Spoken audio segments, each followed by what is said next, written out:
Selamat pagi Ibu. Selamat pagi, Mak. Bagaimana setelah melaksanakan observasi di kelas? Luar biasa. Teman guru saya yang tadi melaksanakan observasi ini memang awalnya bukan dia orang yang disiapkan. Iya. Ya, ada salah satu teman guru dan orangnya tidak datang sehingga dengan mendadak ini diganti, tapi luar biasa. Tapi luar biasa ya. Memang saya mohon maaf tadi pagi sempat saya terlambat tapi sempat ikuti observasi di kelas. Ternyata Ibu Ida ini baru. Tapi luar biasa, berarti proses berbagi praktik baik yang Ibu lakukan di sekolah kita ini ternyata hasilnya tidak hanya untuk teman yang Ibu sudah tentukan, tapi berimbas juga untuk teman-teman yang lain. Yang mana walaupun Ibu Ida beliau baru diminta untuk menggantikan posisi teman yang tidak datang karena berhalangan, namun pembelajaran di kelas boleh terlaksana. Baik Ibu, terima kasih. Proses pembelajaran sudah terlaksana dan sesuai dengan informasi yang saya sampaikan kepada Ibu bahwa hari ini kita sesuai jadwal PGP kita laksanakan pendampingan individu kelima. Nah, dengan demikian diskusi kita, karena sebelum kita masuk dengan diskusi untuk pasca observasi pembelajaran di kelas, saya ingin mendapat informasi dari Ibu sejauh mana pembelajaran daring yang Ibu laksanakan kurang lebih dalam 1 bulan terakhir ini setelah kita selesai mengikuti lokakarya 4. Baik, terima kasih Mama pengajar praktek. Dalam proses 1 bulan ke belakang kita masuk pada modul 3. Ya. Dan modul 3 ini sudah hampir di akhir karena baru kemarin itu kita menyelesaikan ruang elaborasi bersama instruktur.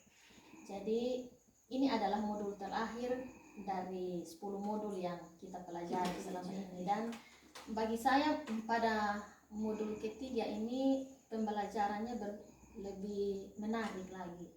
Pembelajaran pada modul 3 karena tentang bagaimana seorang pemimpin mengambil keputusan, bagaimana dia memetakan aset. Kemudian pada modul yang terakhir ini dia bisa membuat satu program yang program itu berdampak pada modul. Iya, itu luar biasa menurut saya. Iya. Baik, terima kasih Ibu. Sejauh pembelajaran selama 1 bulan ini dalam mempelajari modul 3 ini, apakah ada kendala, ada masalah? Sejauh ini saya tidak mengalami kendala apa-apa, sinyal bagus, kemudian proses atau pembelajaran daringnya juga baik. Ini mungkin bisa dilihat dari progres saya di LMS, sudah 90%. Saya berharap saya bisa memuat aksi nyata 2.3 coaching ini supaya progres saya meningkat dan juga bisa menyelesaikan aksi nyata dan koneksi antar materi modul 3.3. Jadi baik Ibu, terima kasih, luar biasa, puji Tuhan jaringan masih aman dan tidak ada kendala-kendala yang menghambat proses Ibu dalam mengikuti kegiatan selanjutnya.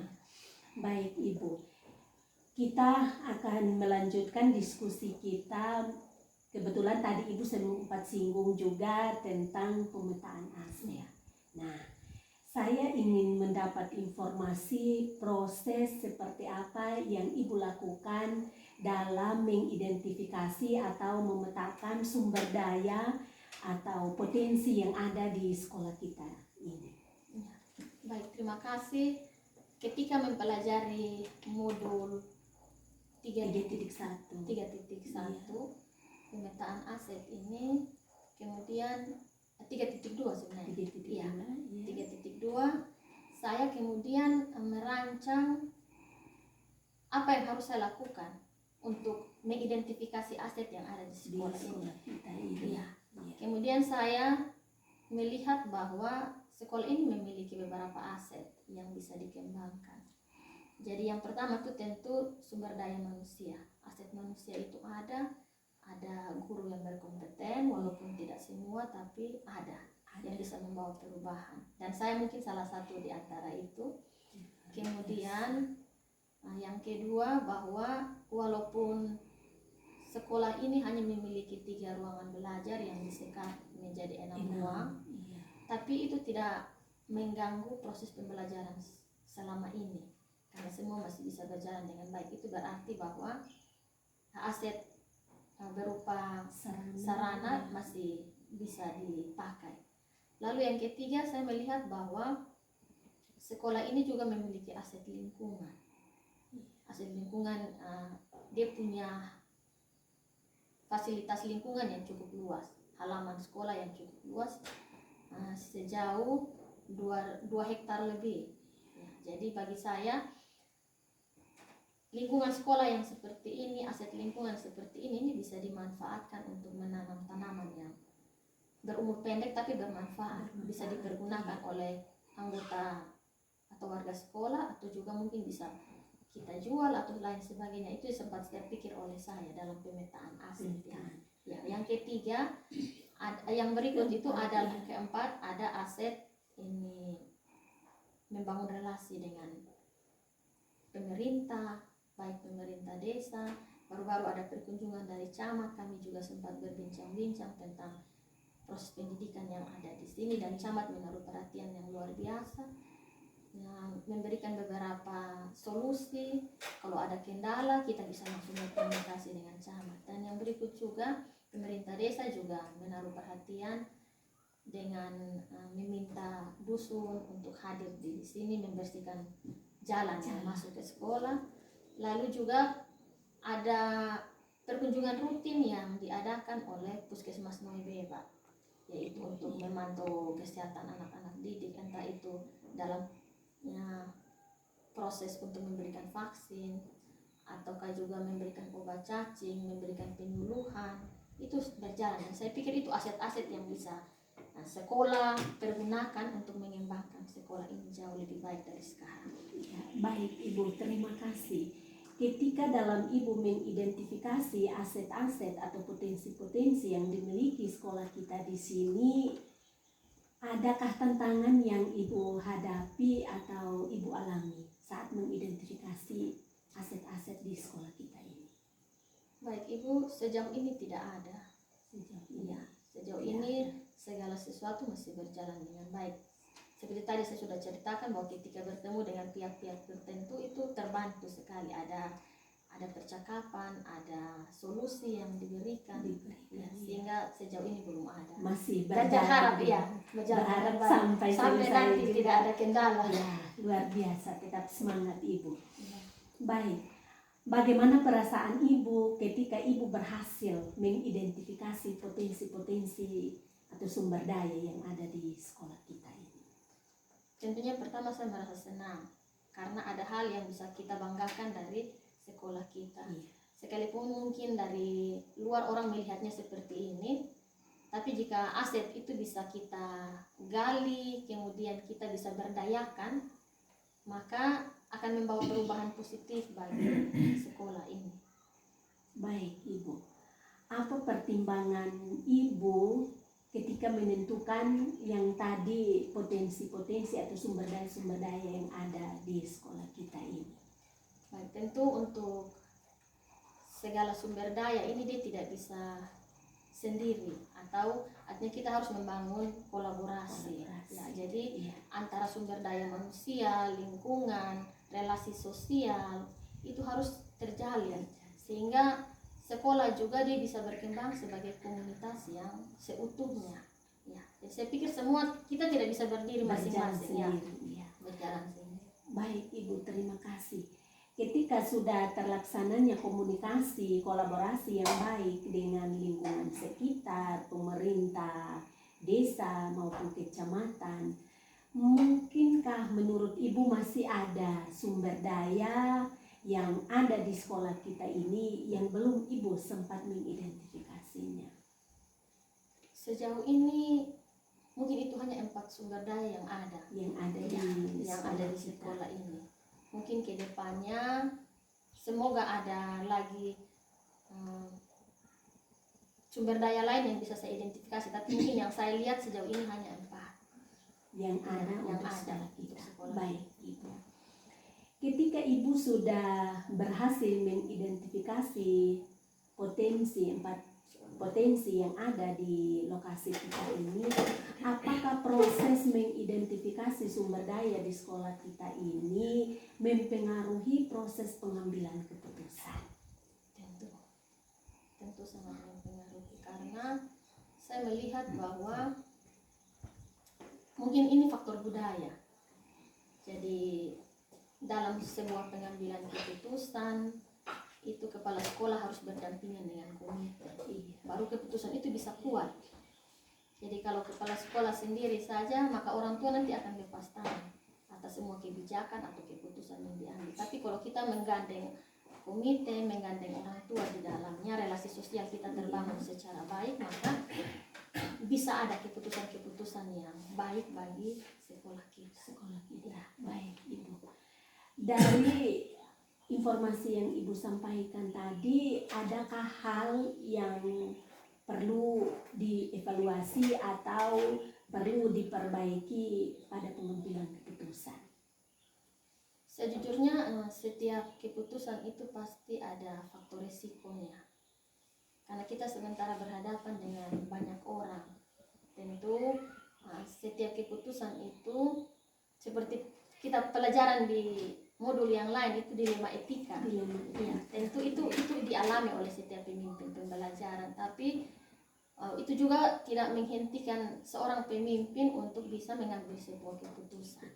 Karena tentu sebuah keputusan itu diambil dengan memikirkan secara matang apa risiko yang akan terjadi di depannya. Tapi kita bisa meminimalisir sebuah keputusan dari hal-hal yang akan beresiko tinggi ke depan dengan membangun diskusi dengan orang lain. Karena kita sendiri tidak bisa mengambil sebuah keputusan dengan pendapat kita sendiri. Karena tentu yang kita ini berpendapat itu tidak sejalan dengan pendapat orang lain. Tapi ketika kita bisa membangun diskusi dengan orang lain, maka mungkin kita bisa menemukan solusi-solusi yang baik atas sebuah keputusan. Iya, baik, Ibu. Seperti yang Ibu sampaikan bahwa ketika kita berhasil untuk mengambil satu keputusan, apakah hal apa yang Ibu temukan yang menurut Ibu menunjukkan satu keberhasilan dalam Ibu mengambil satu keputusan? Satu contoh kecil soal observasi mengajar. Ya. Nah, bagi saya, kalau saya sebagai seorang guru biasa mengambil keputusan itu akan menyulitkan, karena pasti rekan sejawat melihat bahwa kita dalam posisi yang sama. Nah, kemudian saya akhirnya tidak bisa membuat keputusan sendiri dan saya membangun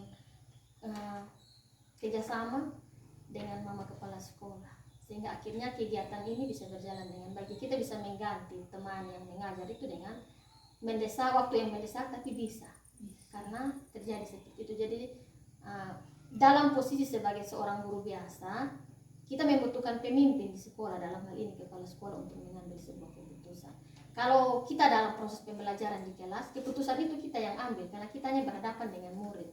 Tapi kalau kita berhadapan dengan rekan sejawat atau mungkin dengan orang tua, maka kita tidak bisa berdiri sendiri tanpa campur tangan dari kepala sekolah. Ya. Jadi baik, itu berarti sangat menarik.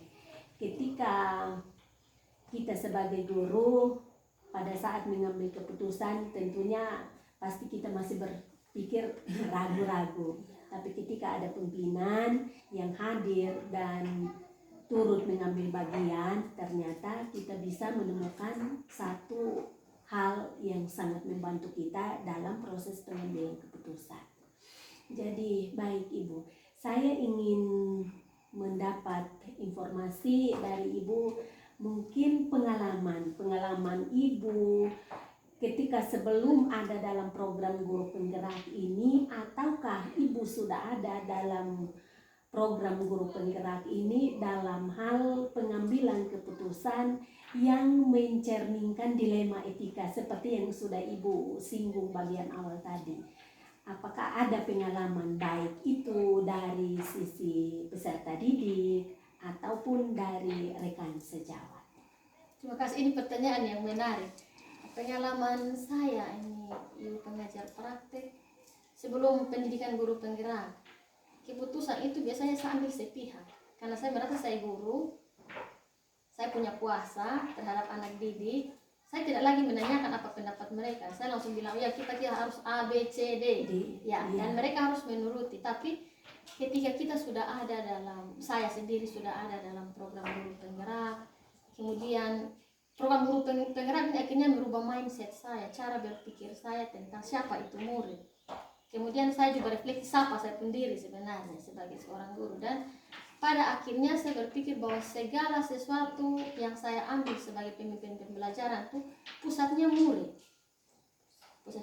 Jadi keputusan-keputusan yang saya ambil itu juga harus keputusan yang berpihak pada murid, bukan berpihak pada guru, tapi berpihak pada murid. Begitu juga dalam proses pembelajaran, bahwa segala sesuatu yang terjadi di dalam kelas itu adalah untuk kebaikan murid, ya, sesuai dengan tujuan pendidikan kita, berpihak pada murid untuk kebaikan murid. Baik, sangat menarik Ibu. Ketika pengalaman yang Ibu sampaikan tadi dan sampai hari ini ketika Ibu mengambil satu keputusan, apakah langkah-langkah yang Ibu lakukan itu sudah sesuai dengan modul dan sudah sesuai dengan langkah-langkah yang Ibu pelajari dalam modul 3 ini? Ya, saya bersyukur karena modul ini memberikan banyak pencerahan berpikir bagi saya, dan ketika membaca modul ini pada ruang kolaborasi bersama dengan ibu instruktur, saya bilang ini modul ini sungguh merubah pemikiran saya dari bagaimana seorang pemimpin itu mengambil keputusan berdasarkan nilai kebajikan, bagaimana dia berusaha untuk memetakan aset di sekolahnya, untuk aset yang ada itu dipergunakan. Jadi kita tidak berpikir aset di luar, tapi yang ada dalam sekolah itu yang kita berdayakan dengan kemampuan kita. Kemudian bagaimana kita juga sebagai ini guru bisa membuat program-program yang berdampak pada murid itu sendiri. Kan terkadang ibu dalam proses pembelajaran atau program-program yang dibuat oleh guru itu kita hanya sekedar atau ala kadarnya, yang penting program itu berjalan. Tapi kita tidak bisa melihat bahwa apa dampaknya bagi murid. Ya. Nah, dengan mempelajari modul ini saya akhirnya paham betul bahwa kita harus membuat satu program, memetakan aset, membuat keputusan, yang keputusan itu muaranya pada kebaikan murid. Sehingga ketika sebuah program, aset, kemudian keputusan itu kita ambil, kita jangan salah mengambil keputusan, jangan salah memetakan aset, jangan salah membuat program. Itu yang bagi saya sangat penting. Ya. Jadi baik Ibu, sangat menarik. Nah, setelah Ibu mempelajari modul 3 ini dan berdasarkan pengalaman yang Ibu sampaikan tadi, berarti yang Ibu alami itu adalah dilema etika atau bujukan moral. Yang saya alami tentu dilema etika. Sehingga dia pada benar versus benar ya. Dan benar versus salah. Baik Ibu, sangat menarik. Nah, dengan demikian masih adakah hal-hal yang perlu dikembangkan ke depan dalam hal pengambilan keputusan? Hal yang perlu saya kembangkan ke depan adalah kolaborasi. Tentu Ibu sudah berulang kali, ini kali kelima Ibu datang ke sekolah saya, Ibu melihat kondisi sekolah saya seperti ini. Jadi untuk membuat perubahan saya butuhkan kolaborasi rekan sejawat, kepala sekolah, komite, orang tua. Jadi semuanya bisa, semua stakeholder ini bisa bersatu membuat perubahan, sekolah ini bisa maju walaupun dengan keterbatasan. Tapi kita kan sudah belajar bahwa kita tidak melihat sesuatu dari yang kurangnya, tapi kita melihat yang lebihnya. Yang lebih 4 aset tadi itu yang mau saya kembangkan. Ya. Baik, sangat menarik Ibu. Dengan demikian saya ingin menggali informasi lagi, karena tentunya dari setiap kekurangan yang ada di sekolah kita ini, Ibu mau memanfaatkannya menjadi satu kelebihan. Nah, dengan demikian saya ingin melihat rancangan program apa yang Ibu lakukan yang berdampak pada murid kita di sini. Baik, rancangan saya ini yang saya taruh di LMS. Yang pertama saya merancang adanya pentas seni. Karena anak-anak saya di sini, Ibu, ini anak-anak yang punya kemampuan menari yang luar biasa, tarian tradisional. Dan itu bagi saya sangat menarik. Jadi mereka sepertinya otodidak dari orang tua, melihat orang tua melakukan itu, dan anak-anak dengan sendirinya tanpa ada persiapan juga mereka bisa menari. Dan itu bagi saya luar biasa. Sehingga pentas seni ini maksudnya supaya dari masing-masing kelas mereka bisa tampil, menunjukkan kebolehan mereka dalam melestarikan budaya kita sendiri, budaya orang Amnuban. Kemudian yang kedua, saya ingin sekali ada, dan program saya berharap berhasil, membuat pojok baca di kelas. Buku literasi kita dari pemerintah sudah cukup banyak, tapi penataannya itu yang kita memerlukan waktu untuk menata di pojok kelas. Karena kalau pojok kelas itu menarik, maka minat baca anak juga akan bertumbuh. Jadi ini dua program yang bagi saya penting untuk nanti ke depannya terus saya upayakan untuk berhasil dilakukan. Jadi baik Ibu, ketika dua rancangan program yang Ibu sampaikan tadi yang akan Ibu rencanakan untuk laksanakan di sekolah kita ini, dengan demikian Ibu, dukungan apa saja yang Ibu perlukan supaya proses atau dua rancangan tadi bisa dapat dilaksanakan? Ya baik, tentu yang pertama saya harus bangun komunikasi dengan Ibu Kepala Sekolah tentang program ini. Kemudian yang kedua, saya juga membangun komunikasi dengan wali kelas dalam masing-masing kelas. Yang ketiga, dengan anak-anak murid dalam persiapan pojok baca. Mungkin mereka juga perlu latihan lagi menari. Dan bagi saya ini hal-hal yang perlu saya berikan perhatian khusus sehingga program ini bisa berjalan dengan baik. Jadi baik Ibu, ketika Ibu rencanakan untuk bisa menggolkan atau menyukseskan dua rancangan tadi dalam kegiatan ini, maka tantangan apa yang Ibu temui atau Ibu hadapi? Yang pasti kalau kita mau buat perubahan atas sesuatu hal pasti ada saja tantangannya. Tapi saya berharap bahwa rekan guru, Ibu Kepala Sekolah, kita punya pemikiran yang sama. Sehingga ini bicara lepas kami tadi bahwa ini menarik untuk membuat anak-anak rajin datang sekolah. Karena ini anak-anak ini bisa berhari-hari tidak datang sekolah dan itu perlu guru ikut. Tapi mungkin dengan merancang program-program yang menarik, adanya pojok baca di kelas, adanya kegiatan yang seperti tadi pentas ini, anak-anak akan termotivasi untuk datang sekolah. Bagi saya itu penting sekali kita membuat kegiatan-kegiatan yang menumbuhkan minat anak untuk datang sekolah, menumbuhkan minat anak untuk membaca, juga menumbuhkan minat anak untuk melestarikan budaya. Baik Ibu, sangat menarik. Berarti yang sekarang Ibu akan siap laksanakan ke depan adalah dua rancangan program tadi. Baik itu dari tarian dan yang kedua berkaitan dengan literasi. Baik, dengan demikian Ibu, saya ingin melihat kembali kemarin tentang komunitas praktisi. Apakah di sekolah kita ini sudah terbentuk komunitas praktisinya? Ya, sudah, kami sudah ada KKG SD Negeri Bilua, dan itu sudah berjalan sudah dari bulan Januari saya bentuk komunitas ini. Setelah mempelajari modul itu, pulang saya langsung bagaimana saya bicara dengan Ibu Kepala Sekolah bagaimana kita bentuk ini komunitas supaya kesulitan-kesulitan kita dalam kelas itu kita bawa dalam komunitas, kita saling berbagi. Dan bahkan kegiatan ini sudah terlaksana pada kegiatan Lokakarya 2. Iya, benar sekali. Jadi sudah mulai jalan. Jadi baik Ibu. syukur ketika komunitas praktisi, berarti di sekolah kita ini terbentuknya KKG. KKG. Nah, ketika komunitas praktisi dalam yang sudah terlaksana terbentuk di sekolah kita ini, apa peran Ibu dalam KKG di sekolah kita ini? Peran saya adalah sebagai motivator, karena saya yang bentuk komunitas ini, tentu saya yang biasanya membangun diskusi di grup WA. Kemudian kalau diskusi itu berlanjut, kita akan bicara di sekolah.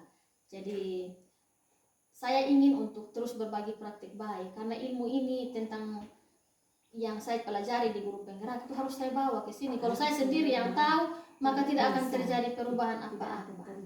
Jadi baik Ibu, hal apa yang menyenangkan ketika Ibu sudah membentuk komunitas praktisi di sekolah kita ini? Ternyata dengan adanya komunitas ini, akhirnya semua guru punya satu keinginan untuk berbagi di situ. Ketika saya buka WA, biasa ada teman-teman yang bilang, ini saya siswa di kelas, ini begini, ini kemana? Jadi tempat untuk ada kita tempat untuk berdiskusi. berdiskusi. Jadi saya pikir, oh ya, ternyata tidak sia-sia ini komunitas berjalan.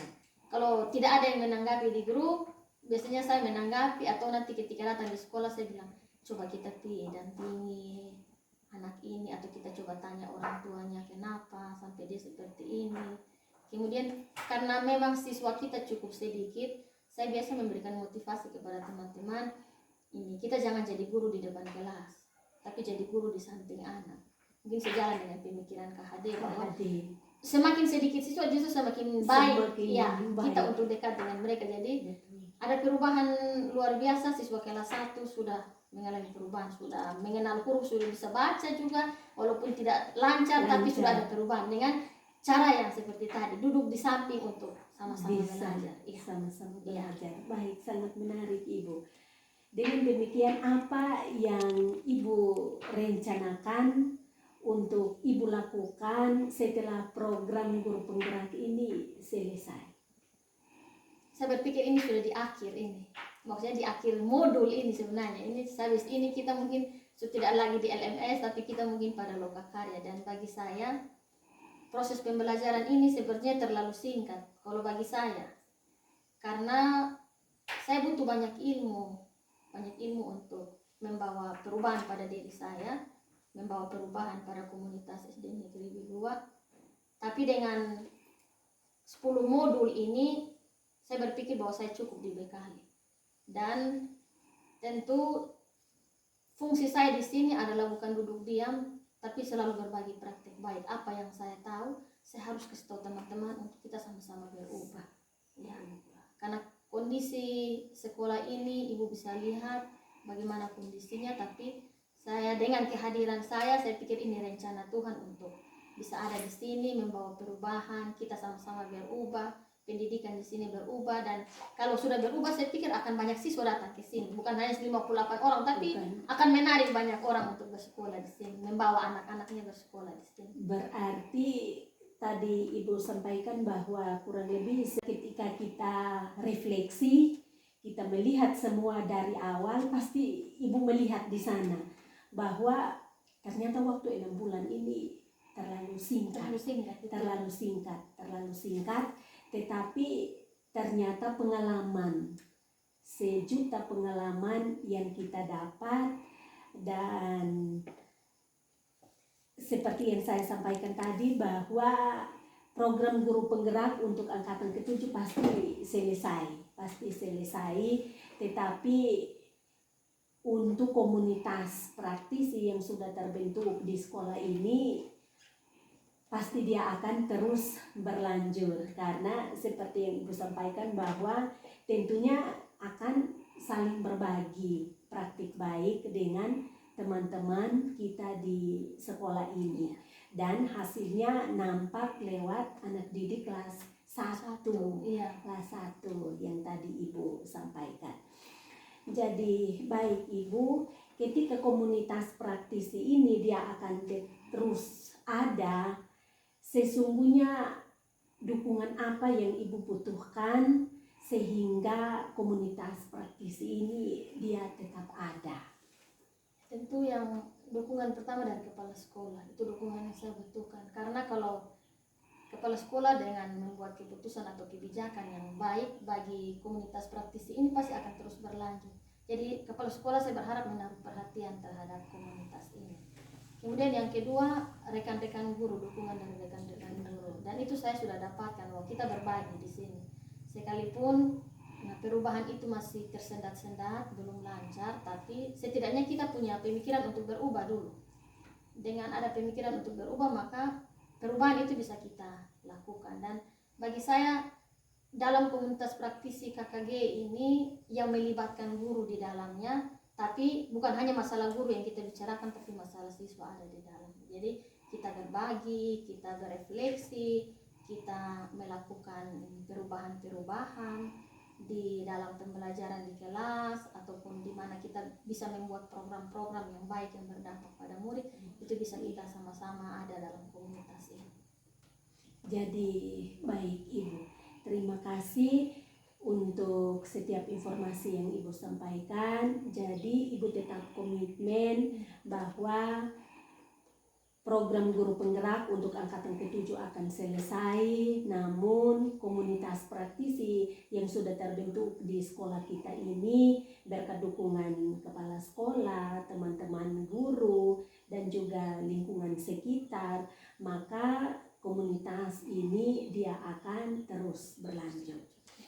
Kemudian ada satu hal yang sempat tadi Ibu sudah singgung, bahwa modul 3 ini adalah modul terakhir untuk program guru penggerak. Nah, saya ingin mendapat informasi dari Ibu sejauh mulai dari modul pertama sampai modul terakhir. Ibu bilang modul ke-10 ini materi-materi apa yang Ibu menguasainya dengan sangat baik?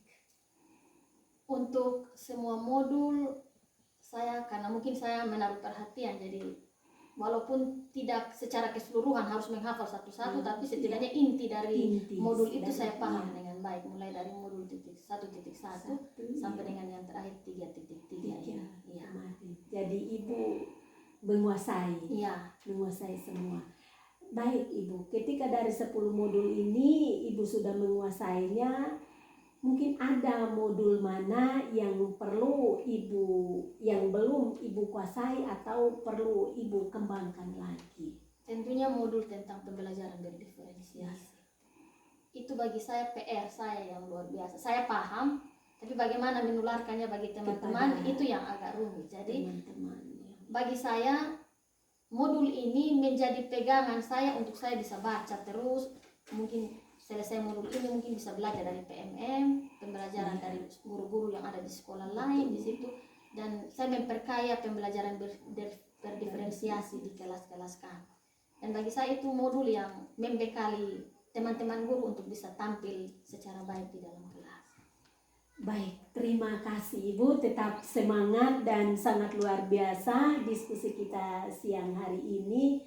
Walaupun kurang lebih 6 bulan, tetapi lewat LMS dalam jaringan Ibu boleh mengikuti kegiatan ini dan mempelajari materi ini dengan baik. Terkadang tersendat karena jaringan, namun sangat luar biasa Ibu sampai tahap ini masih semuanya terlaksana dengan baik. Dan satu hal yang saya mau sampaikan, bahwa untuk pembelajaran berdiferensiasi dia tidak akan pernah berakhir, karena sejauh kita diberi kepercayaan untuk belajar bersama dengan anak-anak didik kita, tentunya kita akan selalu tahu setiap perubahan yang terjadi. Seperti itu Ibu.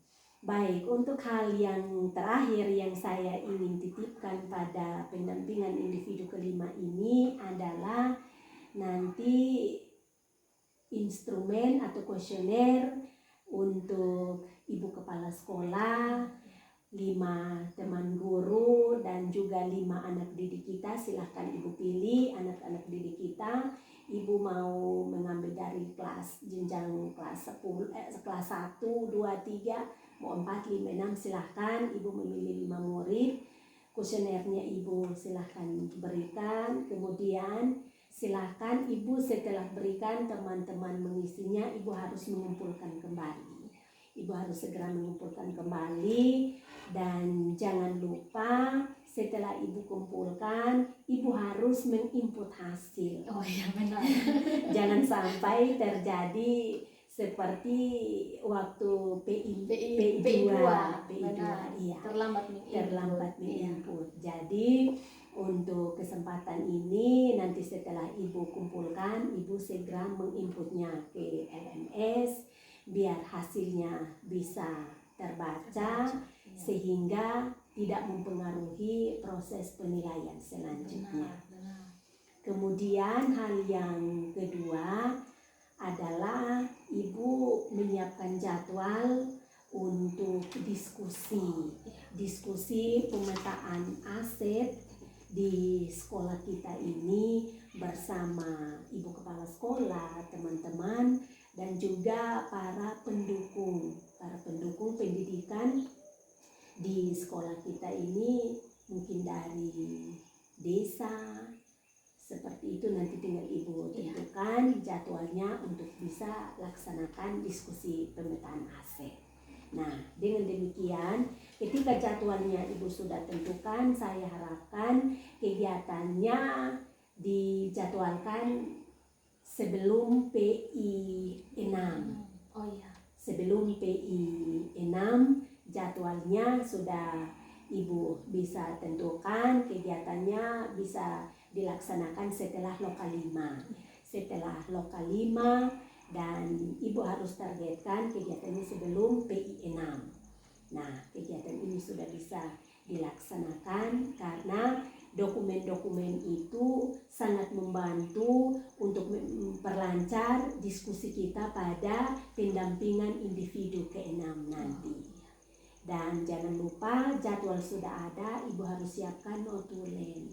Notulen rapat harus ada, Ibu siapkan daftar hadir, dokumentasi bisa berupa foto kah, lebih bagus jika langsung video kegiatan diskusi pada saat diskusi pemetaan aset ini. Dan dokumen ini akan saya peroleh ketika pelaksanaan pendampingan individu ke-6. Seperti itu. Jadi baik, di akhir sesi kita ini adakah hal-hal yang perlu saya sampaikan kepada Ibu fasilitator atau Pak instruktur, seperti itu? Terima kasih Ibu. Tidak ada hal yang sangat luar biasa saya sampaikan karena semua berjalan dengan baik. Dengan baik Ibu. Dan jangan lupa nanti tanggal 3 Juni kita akan laksanakan kegiatan lokal karya 5, dan setiap hal-hal yang sudah dilakukan, yang berhasil kita lakukan di sekolah kita ini tetap disiapkan dokumentasinya untuk nanti pada saat kegiatan Lokakarya 7. Itu yang akan kita siapkan, kita bawa pada kegiatan panen raya.